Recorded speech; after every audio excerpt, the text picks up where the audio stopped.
place in this world. We all want our voices to be heard. Everyone wants a chance to be someone. Everyone, to another one of the CARB 2015 Hall of Fame inductees, and we've got Dick Howard here, who's going to be inducted this year. And Dick, let me be one of the first to congratulate you on first being nominated, and of course here soon being inducted into the CARB Hall of Fame. I know you've got to be pleased as well as honored. I am honored by it, and I thank you for your comments. It's quite humbling if you don't know the truth. There's some pretty fast guys in there, some pretty well-known guys, and I say it's pretty humbling to stand beside them. Yeah, I was gonna say it is a who's who of racing in the Kansas City area. The people that are already in there, and of course the ones that they keep inducting in. And I just want to say you're one of my fan favorites, because I was a regular at Riverside for a number of years and got to watch you race and always enjoyed it, and always looked for that red and white number 2, I think it was, that you used to run there. Yep. I believe, Rick, you got your start with Ronnie Craighead, and he was running a Sportsman at Riverside, and he just wanted you to come down and watch him race. And you two worked together, is that not correct? Yes, we did. He was a chrome plater, and I was a welder. Uh-huh. We worked in a bumper re-chrome plant down on Southwest Boulevard. And he just wanted you to come down and check it out. Yeah. Come down and see what I'm doing, Dick. Yeah. In fact, he really wanted me to go over and help him with something. I helped him put a motor in it or something. It didn't amount to anything, but it's one of those things that I should never have gone. I was just say, it lit the light, and once the light got lit, look out. Yep. Well, I originally started a little bit doing some drag racing, you know, but really wasn't doing that much for me. And besides that, the race only lasts a few seconds. Not very long. No. 5 or 6 seconds. Yeah. In '66, you kind of take the bull by the horns, and you decide Yes, that, I think I'm going to build a car and just, see what this racing's all about. And I believe that first car started competing at Riverside in 1966. Actually, it was a Don Edmonds. It was built off a set of Don Edmonds plans, and it was originally a super modified. And it started competing at Olympic in Knoxville, where it started out at. And then had an unfortunate accident there in '67 and lost a driver with it, and I kind of just covered the old car up and let it sit. You can certainly understand how someone would feel that way, but Yeah. it had to really been a run of your emotions over Well, that deal. yeah, and it was a family friend. Uh-huh. I'd gone to high school with him, so. Anyway, The car sat for quite a while. about a year, Yeah. yeah. And then, Here comes Virgil Chapman, calls me up and said, "What are you going to do with that old car?" And Uh-huh. I said, "Well, I don't know. I hadn't thought much about it." He said, "Why don't we put the front end?" I said, "Why don't we put it back together and we'll put the carburetor on it, take it to Riverside on Saturday nights." So I thought about it some and went over and took a look at it and called him back and said, "I believe we can do that." So I drug it home and yeah. rebuilt it, cut it off the firewall, and put a new front clip on it, new front suspension and stuff. Yeah. And the thing I can say that I learned a lot from Virgil Chapman. The guy understands suspension probably better than anybody I've ever seen. Mm-hmm. And he never would tell anybody what he was doing, but he didn't have any choice there. And we rebuilt that car, and it came out very well. That car handled extremely well. And a lot of people, I think, at that time, as you were saying, I think it was the promoter or somebody was saying, they kind of thought maybe Virgil might be a little bit too old at 38. He'd retired, I think. Oh yeah, he'd been retired for 3 years. In fact, it was John Luderin who was running the races there at Olympic and at Riverside both. Mm-hmm. And he told Virgil, he said, they run a lot faster than they were when you retired. He said, "I don't think you can keep up with this new bunch out here." Virgil responded by winning the A feature right off the bat, the opening night. He wins the first time out. Yep, sure did. I bet that raised some eyebrows and shook some heads. Yes, it did. And he was extremely successful in that car. He drove it in 67 and 68. 68 and 9, I think. Mm-hmm. And he won 16 features in that car. Wow. Yeah. In 2 years. Yeah.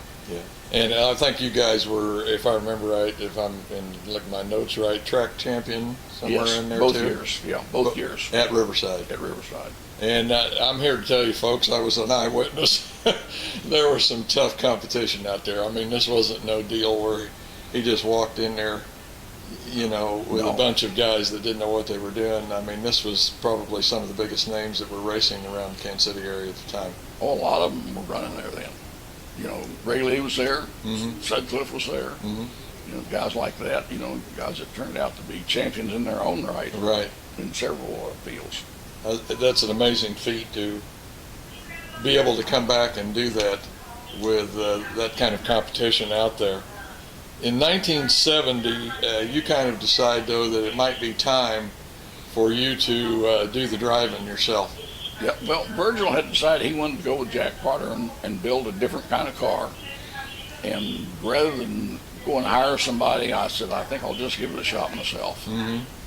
And changed the car around just a little bit and put myself in the driver's seat. What was it like? I mean, this was a deal where you had pretty much been watching all these guys race, and like you say, some pretty big names here for Kansas City racing from the pit area yourself, and now you're actually going out there and you're going to be in the cockpit yourself.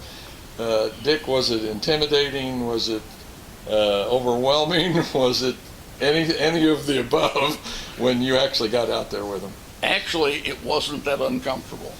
But you got to remember, I'm sitting in a car that's capable of winning the championship, and I knew it was capable. Uh-huh. You know, the car handled well. I didn't have to fight all those handling problems a lot of guys had to do. Yeah. You know, I knew what Makes to a do. difference, yeah. I knew what to do with the car. I knew how to make it handle, and it helped a lot. All I had to do was get enough experience under my own belt to Yeah. control what I was driving. Okay. In 70, I also think you were selected the Rookie of the Year, if I remember right, also. That's correct. For starting out, I mean, that's a good place to start. Oh, as yeah. a Rookie of the Year. Do you remember, did you have any feature wins or some heat wins or something like that? I know it's hard to jog the memory. It really is hard to remember that long ago. I think I won one feature that year. At Riverside? Yeah. And now, is that the only place you were driving? Did you venture out anywhere else? We ventured out a little bit. You know, went over to Shawnee Speedway over in Kansas over there a couple of times. I pretty well stayed at Riverside there in Olympic. Yeah. I was going to say, best thing to do is get that seat time someplace you know and Yeah. not having to change the car around a lot either. No, I didn't have to change it much. It was pretty well set. Okay. In 71, you're still running the same car, and Yep. you kind of come back, and you get the most improved driver. Now, evidently, you were starting to pick up on the skills the way it sounds. Well, hopefully. Nothing stands out about 71. Nothing stands out a lot about 71, but, you know, it was a fairly successful year, though. Yeah. We ran pretty good all year. I think I won 2 or 3 features that year. You did, okay. But like I say, that's improvement. Yep. You're coming along. You can't expect, like I say, with this bunch you're running with and for no driving experience, you know, that's quite an accomplishment, really, to be able to do that. Well, the key was having a car underneath that did what I asked it to do. Uh-huh. And that was the key. Exactly. Now, in 1972, you buy a Don Beck sprint car, and you kind of convert it around a little bit to your liking and your taste. And as I recall, and you correct me if I'm wrong, but I believe this was actually the first real sprint car. I don't know if that's the term to use, but the Close first real sprint car to compete on a local level weekly. And I want to know, did you see the sport changing then? Was this something that you saw coming and thought, well, maybe I better jump on the bandwagon and get a little ahead of these other guys? The cars were moving from the sportsman type cars, you know, super modified type. They were moving into the sprint cars. They were basically the same car with a different body on it. They were very similar cars. And I thought it was moving in that direction, so we went ahead and went to the sprint cars. Yeah. And, you know, actually that brought some of the guys back that had been running super modified before, Mhm. and, you know, gotten out and gotten back in. You know, Eddie Levitt was one of them. Well, correct me, let's clarify something else too. Now, with the sprint cars, were you running fuel injection? Or Yes. was this like the sportsman class where they were running the carburetor? Or did the two run together? The The sprint cars are all fuel injected. They were all fuel injected. The sportsman cars all had carburetors. Okay. Now, was that a new learning curve too? I mean, A little bit. Because fuel injection was completely different setup, and it had to be something that I'm sure had to be learned all over again. You just keep learning. Yeah. Well, racing's that way. It's Yes. continually evolving. Yes. Technology changes. Well, every 6 months or probably sooner than that. But I lose track of the electronic stuff they got nowadays. I can imagine. The older mechanical fuel injections were fairly simple thing to deal with. And that Stu Hildebrand invented the things. He came out of the Air Force, and the Air Force had that fuel injection and stuff for years. When I was in the service, they had fuel injection on those planes in the 50s. 40s, actually. Okay. So it wasn't really anything that new, but it was just new in you have racing. to learn about it. Yeah. The learning curve is kind of expensive. I can imagine. I want to go back just a little bit. I kind of passed over something here, and I want to go back and kind of cover this. But one of the first cars that you built, I was thinking, you told me you made it from some plans in Edmonds, if I remember right. Yeah, that's correct. And you had an engineering degree from the University of Missouri. Yeah, I do. And you also told me that when you started to build this car, that what so many other guys that were using at the time was you laid the plans out on the floor of the garage. Absolutely. With chalk. Drew it on the basement floor and bent the tubing to fit the plan. Hey, you work with what you got to work with. I don't want to say it sounds contradictory, but somebody with an engineering degree and you're still using a time-tested way to go at it. So. Yeah, it's an old practical way. Old practical. Yeah. But the practical side of it, and it really wasn't that bad, but I'm sure that it sounds like it's just out in the farm somewhere. It sounds like you're out there with your foot digging the lines in the floor. But anyway, like I say, I wanted to make sure and point that out, that one, you have the engineering degree, and two, you're still using the time-tested way to go about doing it. Somewhere along in this time frame, and I think this is one of the things I remember about you in particular, Dick, was you kind of, I want to say, was a trendsetter. And one of the very first things that you introduced was you were buying drag slicks from Al Vanderwood, the Flying Dutchman, who I think I seen run up the old drag strip over there. That's him. But you were buying his used drag slicks, grooving them, and running them for right rears. Now, that's correct. What was behind this? I mean, did you just sitting there in the restaurant one day and thinking, well, that might work, or? Actually, we couldn't buy a tire the right size. You get a track like Riverside, you need some we call stagger nail cars to get them around there. And you just couldn't buy them the right size. You couldn't buy very big right rears or very small left rears. And those drag slicks were big.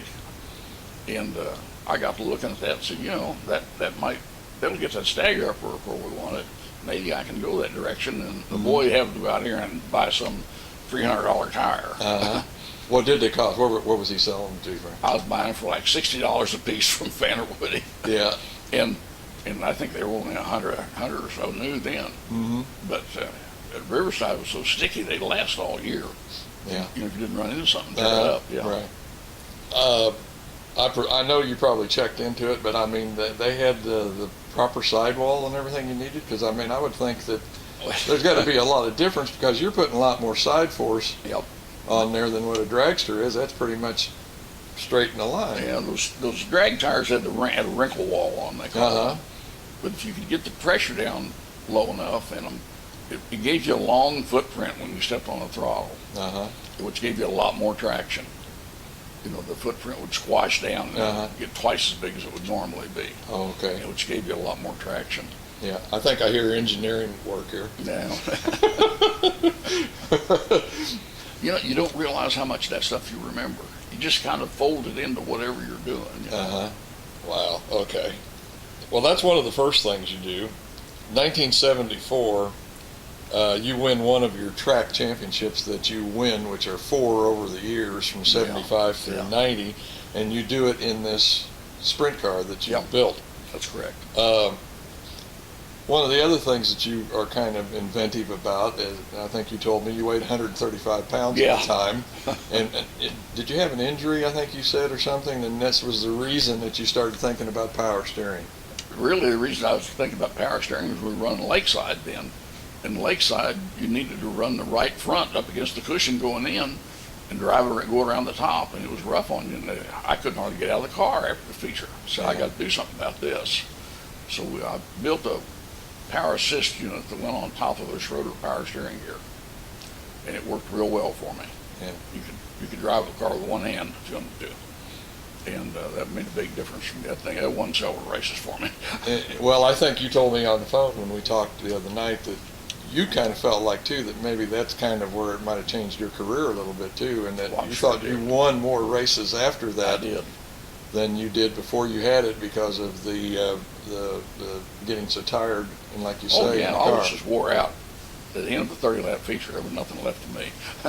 130 pounds, and I'd generally lose 5 pounds during the feature at night and during the feature. really? anyway. Yeah. Yeah. Well, and let's face it, like you mentioned, Ray Lee Goodwin, Sutcliffe, these were pretty good size, Oh, yeah. hefty guys, and I mean, they were out there handling those things. Well, one of the other guys that I was running against a lot was Dale Moore, and Dale got, he had big arms, Yeah. big shoulders, Yeah, and, right. he could stand that all night. But me at 130 or 135 pounds, I didn't have much extra to work with there. Yeah. And I know you said you didn't know if you could take credit for actually having the first power steering, because I think the Lane brothers came up with some stuff or Yes, whatever. they did. But anyway, developing your own system and all. I developed that system. They had a complete steering gear, and I really don't. I apologize. I don't remember the exact year they started with it. Right. But actually, they had the same problem that I did. Bobby was driving, and Bobby was fairly slight at that Yeah. time. Yeah, he And was they skinny needed little some help. devil, as I Yeah. recall. And they needed some help to get him around there. Uh-huh. Like his Elmer told him, he said, "You can't drive a sprint car. You're not big enough." But they built a complete unit Uh-huh. that you have to have a full size machine shop to build. Right. I just built some stuff that we could adapt to what we had and make it do the job for us. Make it do the same thing. Well, your engineering degree comes into play again once more as you were talking about how hard it was to slow down these sprint cars. I mean, let's face it, at the time, probably the fastest stuff we had on local tracks were the sprint cars. Oh yeah. And part of the problem was getting them to slow down in the corners. Oh, And you come up with a power assist braking system. Yeah, I did. That's a funny story if you want to listen to it. Okay, tell me. I was leading, and Dale Moore ran to the back of me going into the first turn at Riverside. The Riverside was tacky all night long. So you got going fast on it, and then you had to get slowed down pretty quick. Dale ran into the back of me and didn't spin me, didn't it? Yeah. Second lap, he ran into the back of me again. And I said, "That's not like Dale. He doesn't do that." And as soon as the feature was over, Dale was over apologizing to me for hitting me. Uh-huh. And he said, "I told myself, though, I said, I know I can drive in there as deep as he can." He said, "I don't know how you get it stopped." Uh-huh. And I pointed underneath the seat and looked there, and he saw that power assist unit underneath there. Yeah. And he said, "No wonder." The Halbrand brakes we had just wouldn't stop them. Uh-huh.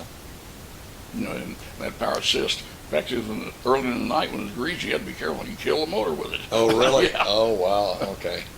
Well, and you kind of had it hid a little bit, too. I mean, Oh, yeah. these were things that you weren't just throwing out there. It was just stuff that you kind of wanted for your own. Well, I'd like to know if it worked first. I don't want anybody to know about it if it doesn't work. Yeah. But I'm sure it's like so many other things.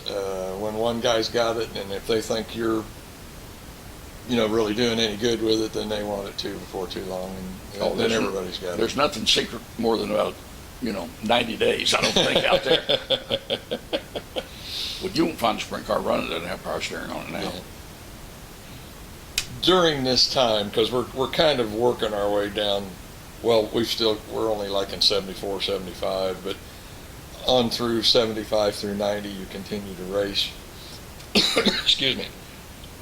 Dick, is there one memory that stands out in your mind about that period when you were driving that, you can think about and say, well, that might be at the top, or this was special, or something like that? Well, I had some awful bad luck down at Marshall, so I lost a crew chief on a Marshall. That was something I don't talk about too much. It's just one of the things that happens once in a while. Dean Venable, he turned his back on the pack and shouldn't have done it.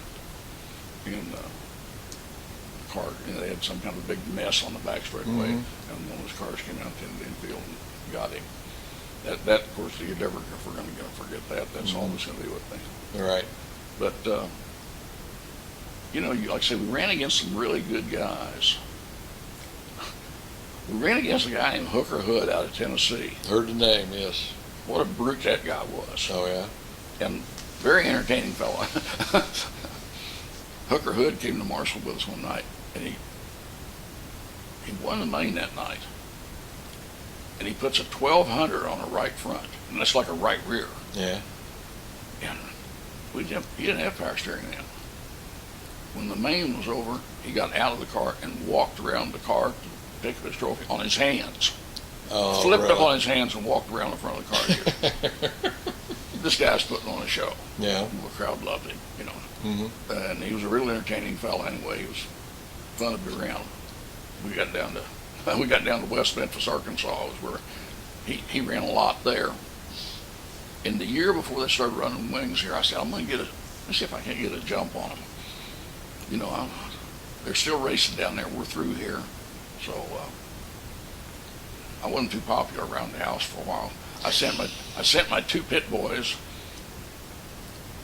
in the race car on the back of my wife's Cadillac, and I sent them to West Memphis.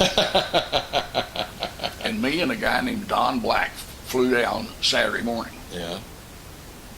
And for the race.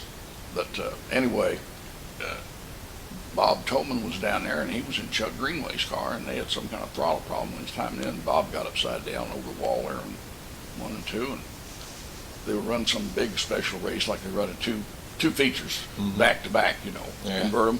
invert the finish. And we did okay in the first one. I was still running the carburetor. I just want to see how the wing felt. And I was starting to hang up about the time that some guy had a mechanical failure directly in front of me.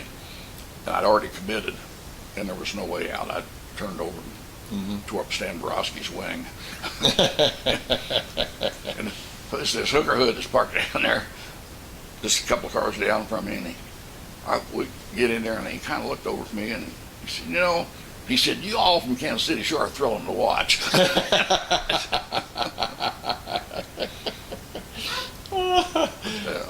But he was quite the character. I enjoyed it. Yeah. I've heard the name, but I think that's the first story I've ever heard about him. Well, there's some I can't tell you. By 1990, you're kind of winding things down, but Yeah. your son Rick is just kind of starting to get into it. And is it 91? I think you start putting him in your car. And Actually, Ricky started driving for me in 88 or 89. He won 2 track championships at Lynn County.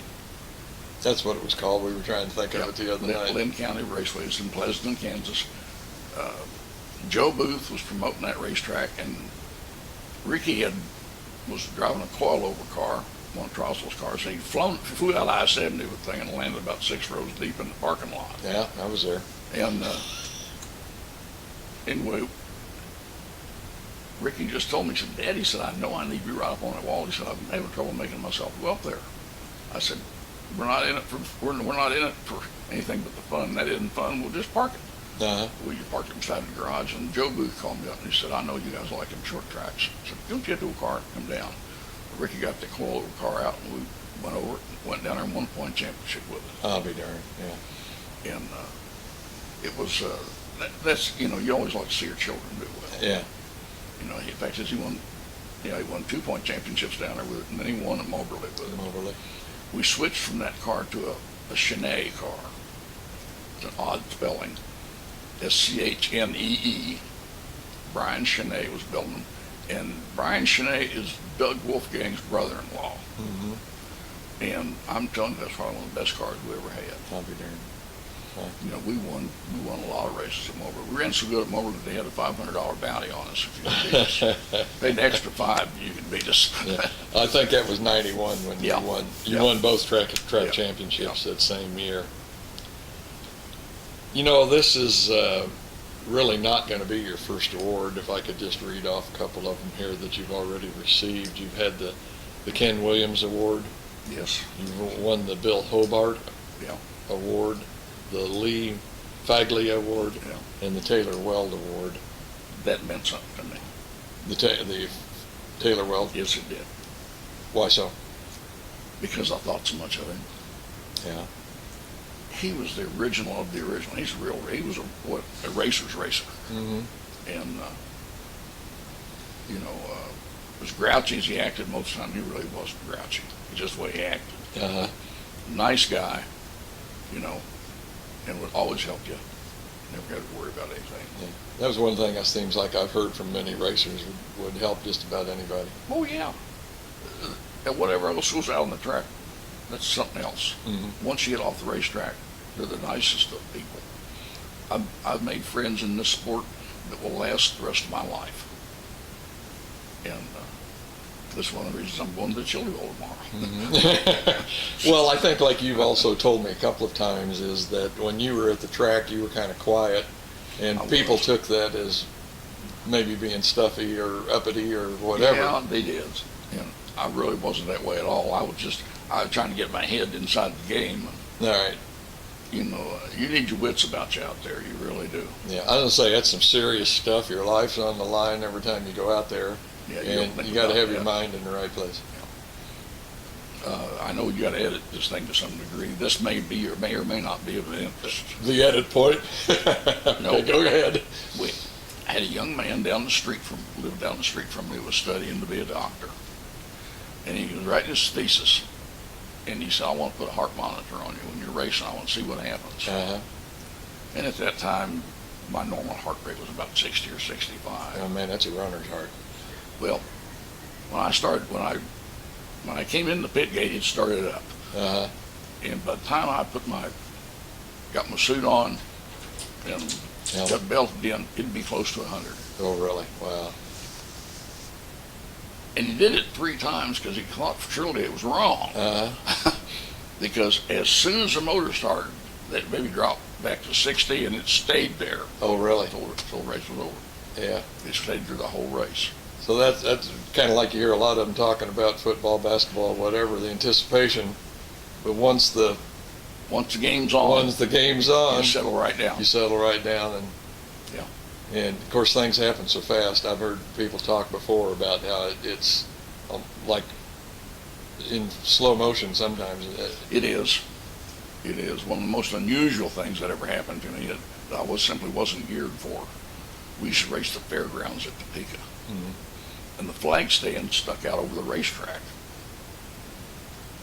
And I came off that 4th turn. I looked up there. I couldn't believe what I was seeing.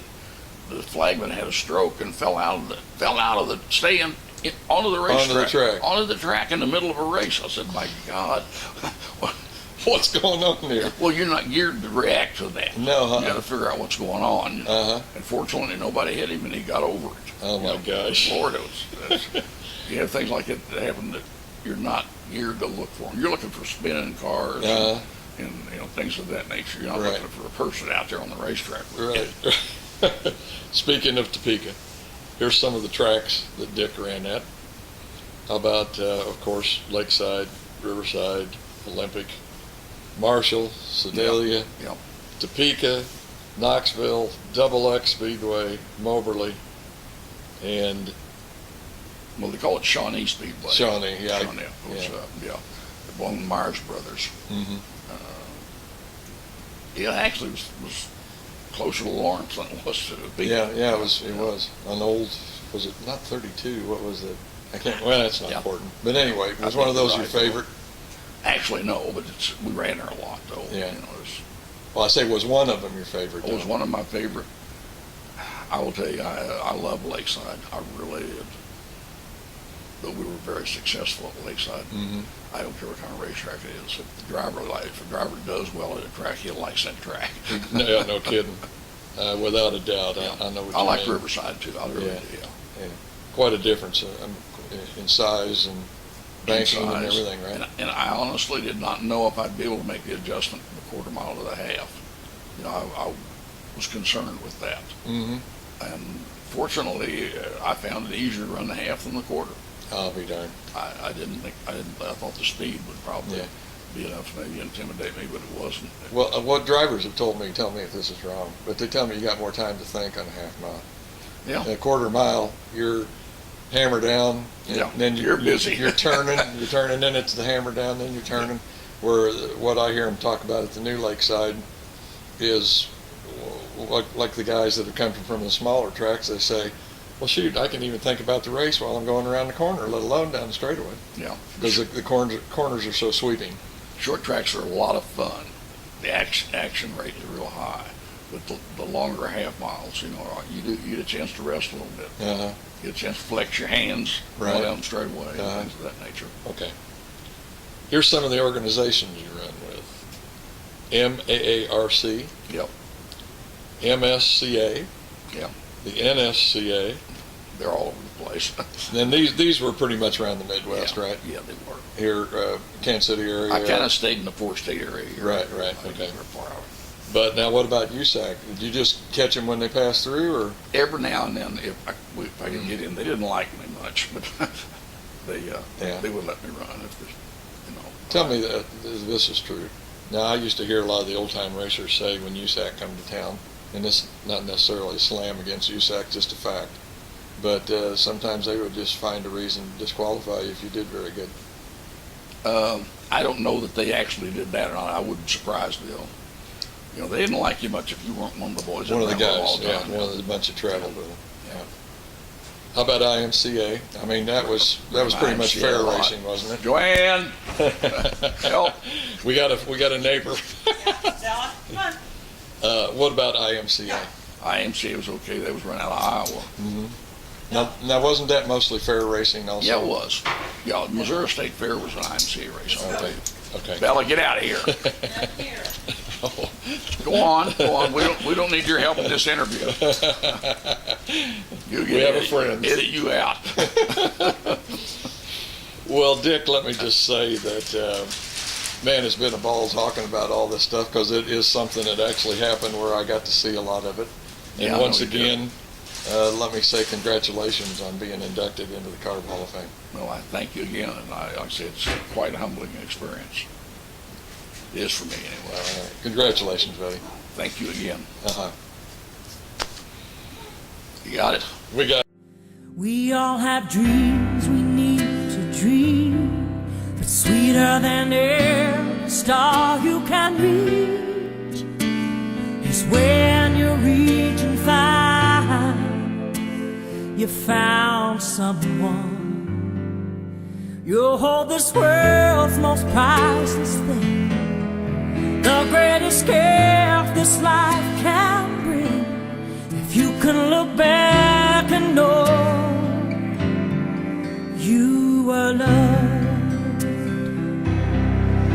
you were loved by someone, touched by someone, held by someone, meant something to someone, love somebody, touch somebody's heart along the way. You can look back and say,